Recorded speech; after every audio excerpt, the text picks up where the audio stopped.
Nearly 600 years ago, Ana Amrei, the earliest forefather of the Al Saud royal family, established the Emirate of Adariyah in the heart of the Arabian Peninsula. On the fertile banks of the Wadi Hanifa, Adariyah thrived in prosperity, influence, and size. In the 18th century, the ruler Imam Mohammed bin Saud founded the first Saudi state. From then on, Adariyah rapidly became the most important emirate of Central Arabia.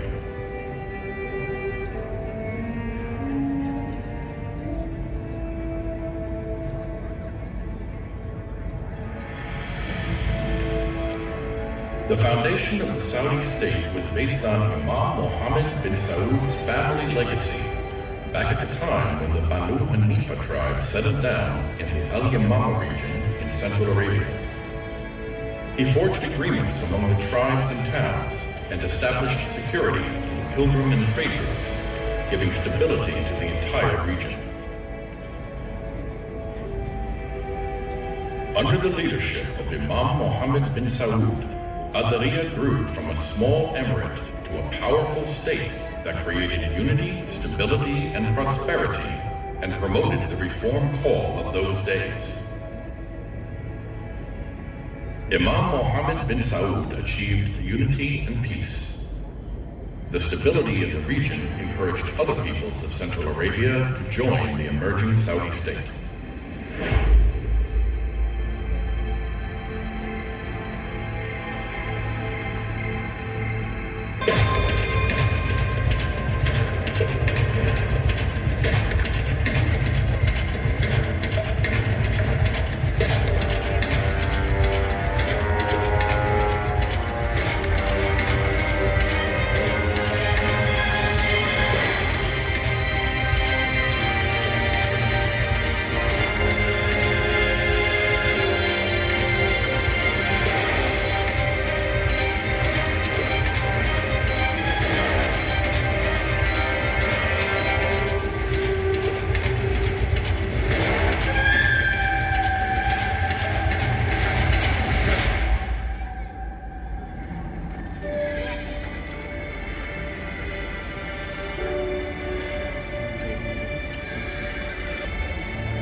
Ruled by the principles of stable governance and unity, the first Saudi state consolidated a growing number of tribes and towns and expanded its territory over the Central Arabian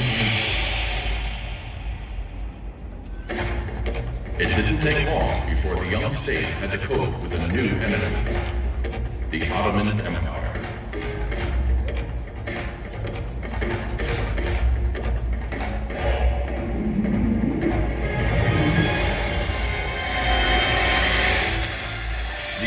Deployed a massive army to the Arabian Peninsula that began attacking and destroying the towns of the first Saudi state.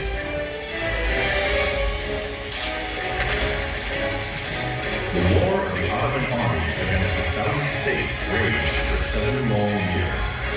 Some battles were won, others were lost. Eventually, the Ottoman armies arrived at the gates of the Saudi capital, Adariyah.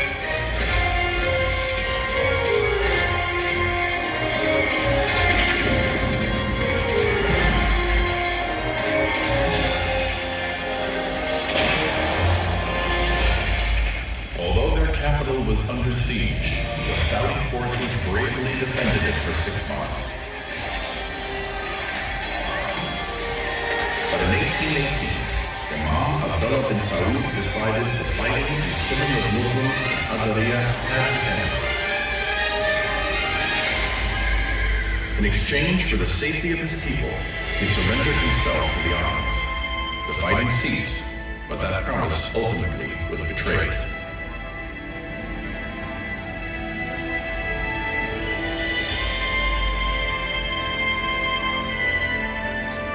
But even in their darkest hour, the Saudi people's sturdiness prevailed. With their courageous belief in their own nation, out of the ashes rose the second Saudi state.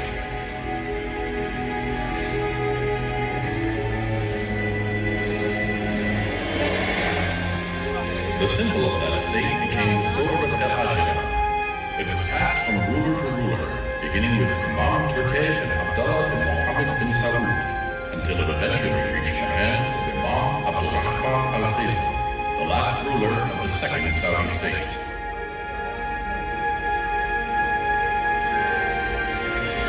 Then, in 1902, King Abdulaziz bin Abdul Rahman al-Faisal reconquered the Saudi capital and began the third phase of the Saudi state. He worked tirelessly for more than 32 years to unify the nation.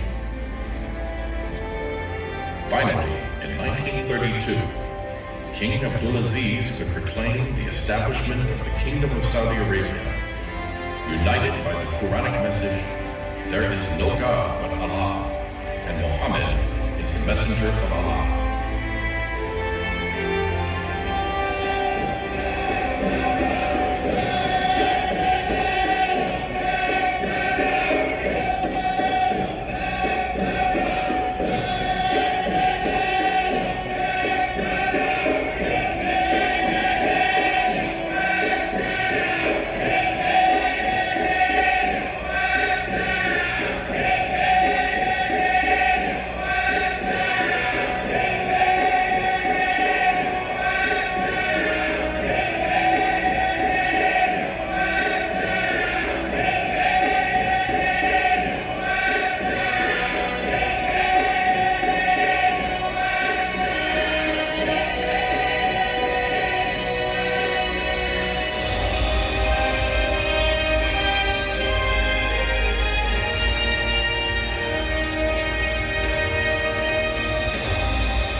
Of a nation's own heritage and history is the key to its future. The history of the Kingdom of Saudi Arabia as a sovereign state based on supreme principles started in this place, in Adariya.